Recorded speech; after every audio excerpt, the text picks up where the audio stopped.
ଏ ମଞ୍ଚରେ ଉପସ୍ଥିତ ଥିବା ଖ୍ରୀଷ୍ଟ ମହାବିଦ୍ୟାଳୟର ପୂର୍ବତନ ଓଡ଼ିଆ ବିଭାଗର ମୁଖ୍ୟ, ଶିଶୁ ସାହିତ୍ୟରେ ଅକ୍ଷୟ କୀର୍ତ୍ତି ଅର୍ଜନ କରିଥିବା ପୁରସ୍କୃତ ହୋଇଥିବା ସ୍ରଷ୍ଟା ମହେଶ୍ୱର ମହାନ୍ତି ମହୋଦୟ ଆଜି ଏ ମଞ୍ଚରେ ଆଉ ଜଣେ ବିଦ୍ୱାନ ଉପସ୍ଥିତ ଅଛନ୍ତି। ସେ ମଧ୍ୟ ଖ୍ରୀଷ୍ଟ ମହାବିଦ୍ୟାଳୟରେ ଅଧ୍ୟାପକ ଥିଲେ, ଓଡ଼ିଆ ବିଭାଗର ମୁଖ୍ୟ ବି ଥିଲେ। ଭଞ୍ଜ ସାହିତ୍ୟ ଏବଂ ମଧ୍ୟକାଳୀନ କାବ୍ୟ ପରମ୍ପରାକୁ ଆଲୋଚନା କରିବାରେ ନିଜର ବିଧାୟିତ୍ୱ ପ୍ରକାଶ କରିପାରିଥିଲେ। ସେ ହେଲେ ଡକ୍ଟର ପ୍ରଫୁଲ୍ଲ କୁମାର ଦାସ ମହୋଦୟ। ଏବଂ ଆପଣମାନେ ଯେଉଁମାନେ ଉପସ୍ଥିତ ଅଛନ୍ତି, ଏଠାରେ ମଧ୍ୟ ଶ୍ରୀଧରଙ୍କ ପୁଅ ଇଞ୍ଜିନିୟର ରଘୁନାଥ ଦାସ ଉପସ୍ଥିତ ଅଛନ୍ତି। ତାଙ୍କ ପତ୍ନୀ କବି ପ୍ରମୋଦା ଦାସ ଉପସ୍ଥିତ ଅଛନ୍ତି। ସେମାନଙ୍କୁ ମଧ୍ୟ ମୁଁ ମୋର ଯଥାବିଧି ସମ୍ମାନ ଜ୍ଞାପନ କରୁଛି। ବନ୍ଧୁଗଣ, ମଜା ଲାଗୁଛି ବେଳେବେଳେ ହଠାତ୍ ଗୋଟେ ଜଟିଳ ପରିସ୍ଥିତିରେ ପଡ଼ିବାକୁ ପଡ଼େ। ସେଇଭଳି ଆଜି ପରିସ୍ଥିତିଟିଏ ମୋ ପାଇଁ ଆସିଛି। ମୁଁ ଆସିଥିଲି ଉତ୍ସବରେ ଯୋଗଦେବି। ଉତ୍ସବରେ ସମ୍ମାନିତ ହେଉଥିବା ମୋର ଛାତ୍ରଙ୍କୁ ଦେଖିବି ଏବଂ ଏହାର ପରିଚାଳକ ପ୍ରଭାକର ଭାଇଙ୍କୁ ଟିକେ ଦେଖା କରି ଫେରିଯିବି। ଏହା ଥିଲା ମୋର ଲକ୍ଷ୍ୟ। କିନ୍ତୁ ଆସିଲା ପରେ ମୋତେ ଆମନ୍ତ୍ରଣ ମିଳିଲା ମଞ୍ଚକୁ ଏବଂ ପୁଣି ବକ୍ତା ଦାୟିତ୍ୱ ତୁଲାଇବା ପାଇଁ।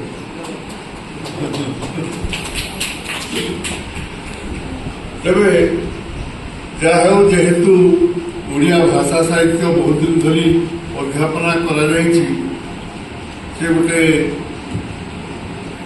ଦିଗ ଯାହା ଅନେକ ସମୟରେ ପ୍ରସ୍ତୁତି କରାଏ 15-20 ମିନିଟ୍ କିଛି କହିବା ପାଇଁ। ତେଣୁ ଆଜି ଶ୍ରୀଧର ଦାସଙ୍କ ସମ୍ପର୍କରେ ଆପଣମାନେ ଶୁଣି ସାରିଲେଣି। ମୋର ଛାତ୍ର, ଯିଏ ଆପଣମାନଙ୍କୁ ତାର ସମ୍ବର୍ଦ୍ଧନାର ଉତ୍ତରରେ କହିଲା ବେଳେ କହୁଥିଲେ ହିଡେନ୍ ଟ୍ରେଜର ଭଳି ସର୍ବସାର ବ୍ୟାକରଣ ଓଡ଼ିଆ ସାହିତ୍ୟରେ ଅପୂର୍ବ କୀର୍ତ୍ତି। ଏବଂ ଏଇ ଯେଉଁ ସର୍ବସାର ବ୍ୟାକରଣକୁ କିଏ ନ ପଢ଼ିଛନ୍ତି? ସର୍ବସାର ବ୍ୟାକରଣକୁ 2 ଜଣ ଲେଖିଥିଲେ, ପଣ୍ଡିତ ମହାପାତ୍ର ଏବଂ ଶ୍ରୀଧର ଦାସ। 2 ଜଣଙ୍କ ନାଁରେ ସେ ବହି ଛପା ହେଇଛି। ଏପର୍ଯ୍ୟନ୍ତ ସେ ବହି ମିଳୁଛି ଏବଂ ଏପର୍ଯ୍ୟନ୍ତ ବି ସେଇ ବହିରୁ ସବୁବେଳେ ପ୍ରଶ୍ନ ଆସୁଛି।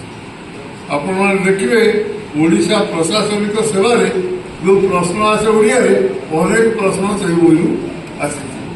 ତେଣୁ ସେ ବହିଟିକୁ ଅନେକ ଏପର୍ଯ୍ୟନ୍ତ ମନେ ରଖିଛନ୍ତି।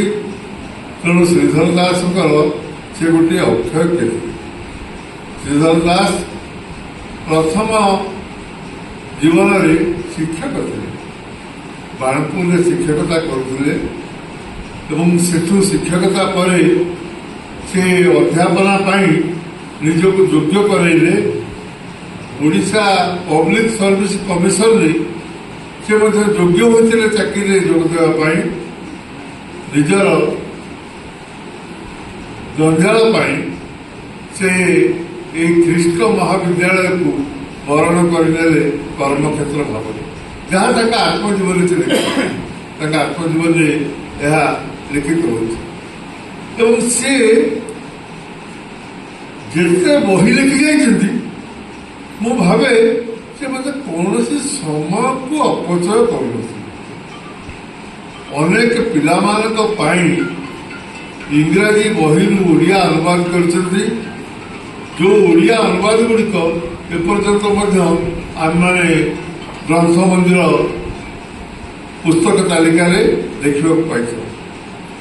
ସେ କେବଳ ଆତ୍ମଜୀବନୀ ବା ଅନୁବାଦ ଭିତରେ ସୀମିତ ନଥିଲେ, ସେ ପଞ୍ଚତନ୍ତ୍ର ଅନୁବାଦ କରିଛନ୍ତି। ବିଷ୍ଣୁ ଶର୍ମାଙ୍କର पंचतंत्र को से अनुवाद करते सरल ओडिया भाषा तेणु समग्र जीवन इंग्राजी एवं संस्कृत ओडिया भाषाभाषी निमंते महनीय ग्रंथ मान प्रणयन कर जीवदशा जड़े भल शिक्षक थे एवं पांडित्यपूर्ण भाषण दे पारुथिले निजे जगत पाई अनेक किसी अवदान दे जाइछन्ति